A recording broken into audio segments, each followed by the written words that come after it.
Good morning, students. In last videos we learned about electrostatics problems என்ன அப்படிங்கறத பத்தி last videosல நம்ம பார்த்தோம்.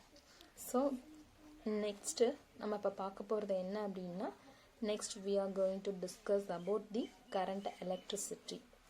ஓகேங்களா? So second lesson நம்ம பார்க்க போறது current electricity என்னன்றதை இப்ப நம்ம பார்க்க போறோம். ஓகே?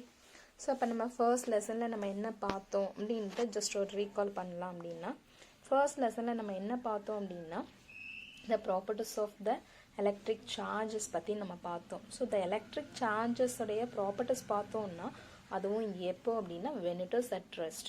ஓகேங்களா? So we studied the properties of charges when it is at rest. அதுதான் நம்ம first lessonல பார்த்தது. ஓகே? So actually நம்ம பார்க்கும்போது in real lifeல நம்ம materials யூஸ் பண்ணக்கூடிய metals whatever அதெல்லாம் charges வந்து எப்படி இருக்கு ரெஸ்ட்ல இருக்கா அப்படினு சொன்னா it is not in rest. ஓகேங்களா? So in reality the charges always moving within the materials. எப்பவுமே charges என்ன ஆயிட்டு இருக்கும் அப்படினா மூவிங்ல தான் இருந்துட்டு இருக்கும். ஓகேங்களா? ரைட். எக்ஸாம்பிள்க்கா நம்ம பார்க்குறோம் அப்படின்னா காப்பர் வயர் ஒன்று எடுத்துப்போம். தட் காப்பர் வயரில் பார்த்தீங்க அப்படின்னா எலக்ட்ரான்ஸ் வந்து ரெஸ்ட்டில் இருக்குமா அப்படின்னு சொன்னால் எலக்ட்ரான்ஸ் நெவர் அட் ரெஸ்ட். ஆனால் இன்ஸ்டெட் ஆஃப் ரெஸ்ட் என்ன பண்ணோம் அப்படின்னா எலக்ட்ரான்ஸ் வந்து கண்டினியூஸாக மூவிங்கில் இருக்கும். கண்டினியூஸ்லி மூவிங் இன் ரேண்டம் மோஷனாக இருக்கும். ஓகேங்களா? ஸோ அப்போ அந்த ரேண்டம் மோஷனில் இருக்கிறதுனால therefore it is important to analyze the behavior of charges when it is at motion. ரெஸ்ட்ல இருக்கும்பொழுது நம்மளால சார்ஜஸ் உடைய ரியாலிட்டி என்ன, அதோடைய பிஹேவியர் என்ன, அதோடைய கேரக்டரிஸ்டிக்ஸ் என்னன்னு தெரிஞ்சுக்க முடியாது. ப்ராப்பர்ட்டிஸ் நம்மளால தெரிஞ்சுக்க முடியும். ஆனால் அதோடைய பிஹேவியர் நம்ம தெரிஞ்சுக்கணும் அப்படின்னு சொன்னால் when it is at motionல தான் நம்மளால தெரிஞ்சுக்க முடியும். ஓகேங்களா? the motion of charges is called என்னன்னு சொல்றோம்னா electric currentன்னு சொல்றோம். ஓகேங்களா? ஸோ கரண்ட் எலக்ட்ரிசிட்டி அப்படிங்கிறது என்னன்னா motion of charges. So current electricity is the study of flow of electric charges. ஓகேங்களா? ஸோ இதை நமக்கு ஃபர்ஸ்ட் எப்படி யார் நமக்கு கொடுத்தாங்க அப்படின்னா எங்கேருந்து நமக்கு இந்த ஐடியாஸ் கிடைச்சது அப்படின்னா it owes its origin to Alexandro Volta, who invented the electric battery which produced the first steady flow of electric current. ஓகேங்களா? ஸோ த மாடர்ன் வேர்ல்டு இப்போ நமக்கு modern world we never live நம்மளால என்ன பண்ண முடியாதுன்னா without electricity we can't live. ஓகேங்களா? அந்த ஒரு சுச்சுவேஷனில் தான் நம்ம இப்போ இருந்துட்டுருக்கோம். Okay? So it is used to operate machines, communication systems, electronic devices, home appliances etcetera. Fan இல்லை, எலக்ட்ரிக் ஃபேன் இல்லைன்னா இன்றைக்கி யாராலையும் இருக்க முடியாதுன்ற ஒரு சுச்சுவேஷனுக்கு நம்ம வந்துட்டோம். In this unit we will study about the electric current, resistance and related phenomenon in materials. ஓகேங்களா? ஸோ அதை பற்றி தான் நம்ம பார்க்க போகிறோம். ரைட்? எலக்ட்ரிக் கரண்ட்னா என்ன அப்படிங்கிறது தான் நம்ம இப்போ பார்க்க போகிறோம். ஸோ மேட்டர் அப்படிங்கிறது என்ன? ஸோ நம்மக்கிட்ட இருக்கக்கூடிய ஆப்ஜெக்ட்ஸ் எல்லாமே மேடப் ஆஃப் ஆட்டம்ஸ் அப்படிங்கிறது நமக்கு தெரியும். ஈச் ஆட்டம் கன்சிஸ்ட்ஸ் ஆஃப் ஒரு ஆட்டத்துலையும் பார்த்தீங்க அப்படின்னு சொன்னால் பாசிட்டிவ்லி சார்ஜ்டு ப்ரோட்டான்ஸ் இருக்கும், அதாவது பாசிட்டிவ்லி சார்ஜ்டு நியூக்ளியஸ் இருக்கும். அதை சுற்றி வந்து நெகட்டிவ்லி சார்ஜ்டு எலக்ட்ரான்ஸ் வந்து என்ன ஆகிட்டு இருக்குன்னா மூவிங்கில் இருந்துட்டுருக்குன்றது நமக்கு தெரியும். அதே பாசிட்டிவ்லி சார்ஜ்டு நியூக்ளியஸ்குள்ளே பாசிட்டிவ் சார்ஜ் இருக்கக்கூடிய ப்ரோட்டானும் நியூட்ரல் சார்ஜ் இருக்கக்கூடிய நியூட்ரானும் இருக்குன்றதும் நமக்கு தெரியும். இப்போ நியூக்ளியஸை சுற்றி எலக்ட்ரான்ஸ் வந்து ரிவால்வ் ஆகுது அப்படின்றது நமக்கு தெரியும். So atoms in metals have one or more electrons. அப்போ நம்ம எலக்ட்ரானிக் கான்ஃபிகரேஷன் சிஸ்டம் பற்றி படிச்சிருப்போம். இப்போ ஒரு ஆட்டம் இருக்குது, ஒரு ஆட்டமில் இவ்வளோ நம்பர் ஆஃப் எலக்ட்ரான்ஸ் இருக்குன்னா நம்ம எலக்ட்ரானிக் கான்ஃபிகரேஷனில் K shell, L shell, M shell அப்படின்னு படிச்சிருப்போம். எல்லா ஆட்டம்ஸ்லையோடைய எலக்ட்ரான்ஸும் ஒவ்வொரு ஷெல்லையும் கம்ப்ளீட்டாக ஃபில் ஆகிருக்காது. அப்படி கம்ப்ளீட்டாக ஃபில் ஆகாத எலக்ட்ரான்ஸ் எல்லாத்தையும் நம்ம என்னன்னு சொல்லுவோம் அப்படின்னா loosely bound electrons, that means free எலக்ட்ரான்ஸ்னு சொல்லுவோம். ஸோ நியூக்ளியஸோட அது கனெக்டடாக இருக்காது, அதாவது பவுண்டாக இருக்காது.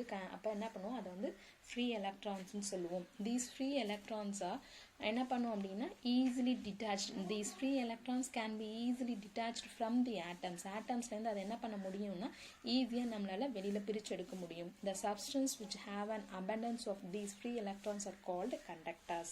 நமக்கு வந்து கண்டக்டார்ஸில் number of free electrons maximum இருக்கிறத நம்ம கண்டக்டார்ஸ்னு சொல்கிறோம். அந்த ஃப்ரீ எலக்ட்ரான்ஸ் எப்படி வந்து நம்ம கண்டக்டார்ஸ் சொல்கிறோம்னா, ஏன்னா the free electrons can move from one place to another place, அதனால் அதை நம்ம வந்து கண்டக்டார்ஸ் அப்படின்னு சொல்கிறோம். ரைட். அப்போ இந்த ஃப்ரீ எலக்ட்ரான்ஸ் வந்து கண்டக்டார் வழியில் எந்த அளவுக்கு போகும்? அட் நார்மல் டெம்பரேச்சரில் these free electrons move at random throughout the conductor. ஓகேங்களா? ஒரு கண்டக்டார் எடுத்துக்கிறோம் அப்படின்னா அந்த கண்டக்டாரில் ஃப்ரீ எலக்ட்ரான்ஸ் வந்து ஒரு பர்டிகுலர் டெம்பரேச்சரில் என்ன பண்ணோம் அப்படின்னு சொன்னால் ஒரு எண்டுலேருந்து இன்னொரு எண்டுக்கு ஃப்ரீயாக மூவ் ஆகிட்ருக்கும், அது ஒரு ரேண்டம் டைரக்ஷனில். So in general due to this random motion, இப்போ வந்து எலக்ட்ரான்ஸ் வந்து ஒரு கண்டக்டாருக்குள்ளே ரேண்டம் மோஷனாக போயிட்டுருக்கு, ஒரு யூனிக் டைரக்ஷன் இல்லை அப்படின்னா ரேண்டம் மோஷனில் இருக்கும்பொழுது நம்ம நெட் கரண்ட் என்ன இருக்குது அப்படின்னு நம்ம பார்க்கும்போது net transfer of electric current 0. அங்கே சார்ஜஸ் வந்து ஒரு இடத்துலேருந்து இன்னொரு இடத்துக்கு போகும்போது random direction means opposite direction என்ன பண்ணோம்னா ஆட்டோமேட்டிக்காக அங்கே கேன்சல் ஆகிடும். ஸோ அதனால நமக்கு என்ன பண்ண முடியாது அப்படின்னா கண்டக்டர் ஹேஸ் நோ கரண்ட். ஓகேங்களா? ஸோ அப்போ அதே இடத்துல நம்ம வந்து என்ன பண்ணுறோம், இப்போ வந்து எக்ஸாம்பிளுக்கு இதை வச்சு சொல்லி பாருங்க. இப்போ இந்த காப்பர் வயர் இருக்குது, இந்த copper wire A and B இருக்கு இல்லையா, ஏ அண்ட் பி, அந்த ரெண்டு எண்டில் இருந்துட்டும் ஒரு எண்டில் இருந்து இப்போ எலக்ட்ரான்ஸ் வந்து ஃப்ரீயாக ரேண்டமாக மூவிங்கில் இருந்துகிட்ருக்கு.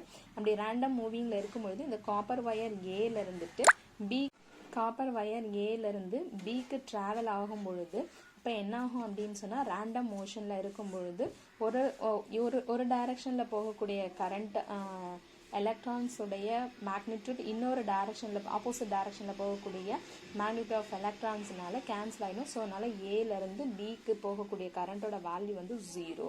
ஓகேங்களா? இப்போ நம்ம ஹை பொட்டென்ஷியல் பேட்ரி ஒன்று கனெக்ட் பண்ணுறோம்.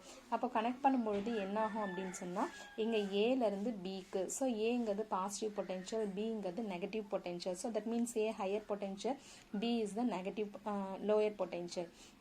ஸோ என்னாக ஆரம்பிக்கும் அப்படின்னு சொன்னால் ஏலேருந்து பிக்கு எல்லா எலக்ட்ரான்ஸும் என்ன ஆகும் அப்படின்னு சொன்னால் எலக்ட்ரான்ஸ் எல்லாமே என்ன ஆகும்னா drifted towards from B to A.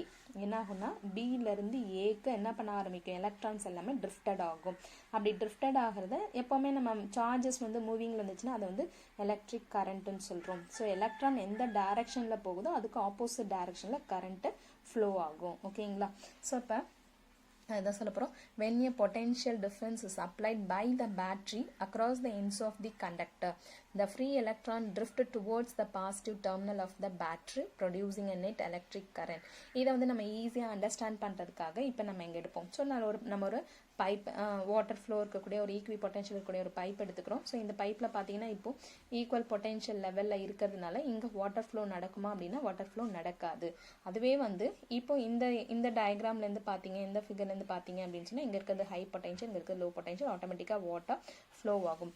Like this இது மாதிரி தான் நம்மளுடைய பேட்டரிலையும் எலக்ட்ரிக் கரண்ட் ஃப்ளோ ஆகிறது. ஓகேங்களா? இதை நம்ம 11th வந்து நம்ம படிச்சிருப்போம். High potential higher gravitational potential to lower gravitational potential வந்து மாஸ் வந்து எப்படி மூவ் ஆகும் அப்படின்னு நம்ம படிச்சிருக்கோம். அதே மாதிரி தான் இங்கே positive charge flows from higher potential to lower electric potential and negative charge flows from lower electric potential to higher electric potential. So battery or electric cell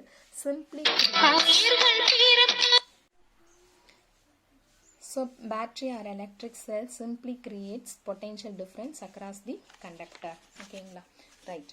The electric current in a conductor is defined as the rate of flow of charges through a given cross-sectional area.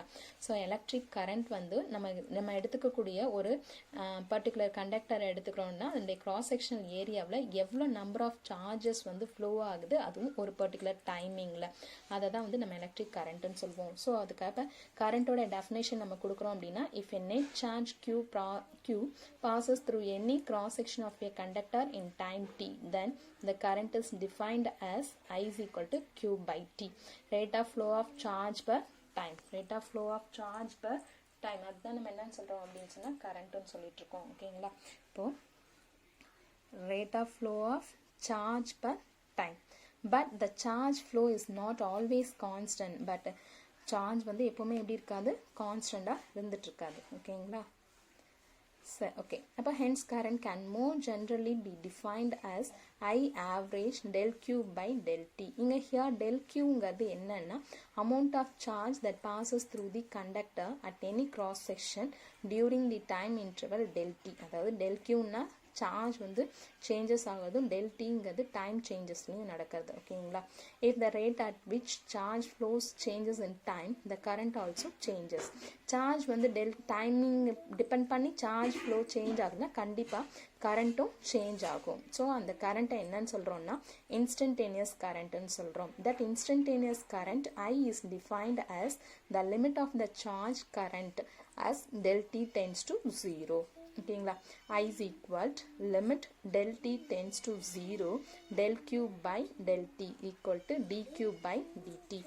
Okay, கரண்ட்டோடைய SI unit என்ன அப்படின்னு பார்த்தீங்கன்னா ampere. அது கரண்ட்டோடைய definition rate of flow of charge per time. So அது average எடுக்கிறோம் அப்படின்னு சொல்லும் பொழுது del q by del t. del qங்கிறது சார்ஜ் வந்து ஒரு கண்டக்டர் வழியாக எவ்வளோ அமௌண்ட் ஆஃப் சார்ஜஸ் ஃப்ளோ ஆகுது, அது எந்த அளவுக்கு சேஞ்சஸ் ஆகுது பர்டிகுலர் டைமிங்கில். ஸோ டைம் சேஞ்ச் ஆகும்போது சார்ஜும் சேஞ்ச் ஆகுது. ஸோ கரண்ட்டும் கண்டிப்பாக சார்ஜ் ஃப்ளோ சேஞ்ச் ஆச்சுன்னா கரண்ட்டும் சேஞ்ச் ஆகும். ஸோ தட் சேஞ்ச் ஆகக்கூடிய கரண்ட்டை இன்ஸ்டன்டேனியஸ் கரண்ட்டுன்னு சொல்கிறோம் ஓகேங்களா. தட் இன்ஸ்டன்டேனியஸ் கரண்ட்டுக்கு வந்து லிமிட் வந்து del t tends to 0 to del q by del t அந்த dq by dtன்னு நம்மளால் எழுத முடியும். The SI unit of current is ampere. SI unit of current is ampere ஓகேங்களா. ஸோ அந்த ஆம்பியர் நம்ம 1 ஆம்பியர் நம்மளால் எப்படி டிஃபைன் பண்ண முடியும் அப்படின்னு சொன்னால் that is 1 ampere of current is, that is 1 ampere of current is equivalent to 1 coulomb of charge passing through a perpendicular cross section in 1 second. That is charge dq is equal to 1 coulomb, dt is equal to 1 second. அப்போ நம்ம pass பண்ணக்கூடிய கரண்டோட வேல்யூமும் 1 ஆம்பியர்னு கிடைக்கும். So 1 ampere of current is equivalent to 1 coulomb of charge passing through a perpendicular cross section passing through perpendicular cross section in 1 second. That is the that is the 1 ampere ஓகேங்களா. So this is the electric current and the electric current is a scalar quantity. Okay, thank you students. Problem first lesson உடைய problem